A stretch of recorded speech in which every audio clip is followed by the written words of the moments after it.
Be muid ag foghlaim cúig éiríonn iontacha faoi shúnámaithe. Fuinneamh.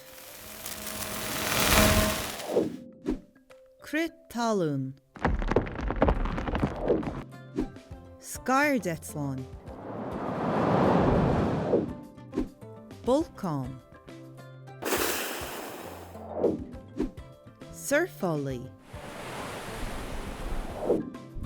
Fíric aigéan. Is Tonnta ollmhóra iad súnámaithe a tharlaíonn maiall bhrúchtaí bolcánacha, creathanna talún agus sciorrthaí. Ní tonn ollmhór amháin atá ann, ach go leor Tonnta.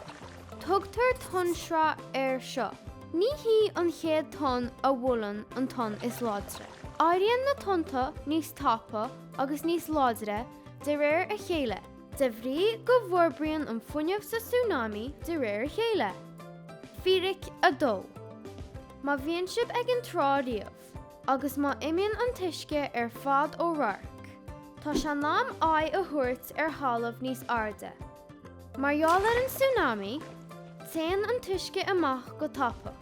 De bhrí gur tíide ollmhór atá ann. Téann na tíidí san aigéan isteach agus amach, go máil uimhir an lé an tám ar fad. Ach nuair a thosaigh súnámaí, téann an tíide amach go tapa agus go tobann, agus tagann si isteach a ríist go tapa freisin. Ní bhéh si cosúil le gná híide. Fíric a trí. An bhuile is agaí cecha háard is atá Tonnta ar an trá? Tá gná hanta hartar 6 chrutha ar airde, ach déitatí si bheith níos airde in aimsir áirithe. Tá súnámaithe i bhád níos airde. Déitatís a bheith suas le 100 trá ar airde. Tá sé sin chothard céanna le cúig siráf. Fíric a 4. Tá súnámaithe cosúil le fuinneamh. Is cúis le Tonnta a bheith ó scaoile. Déitach an fuinneamh sin a bheith mar bhain le Tonnta a bhogad go tapa. Déitach súnámaithe taisteal suas le 600 míle san uair. Ní haistealaíonn sciorrthaí a chartar 550 míle san uair. Taistealaíonn siad chud tapa trasna an aigéan, go bhféitíos curisteach ar bhriant tíre éagsúla ag nám céanna.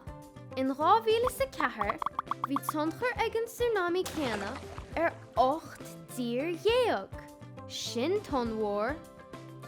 Fíric a 5. Beidir gur bhá le sciorrthaí áirithe a bheith ar bhár tine chun mór lei sin, ach ní éitidís a leithidíanna. Níl ag Tonnta súnámaí. Is í na tine an áta míon sciorrthaí ag díriú orthaí ar an gláir. Tá súnámaithe cosúil le balla mór uisce. Seachas tonn marall ar sin.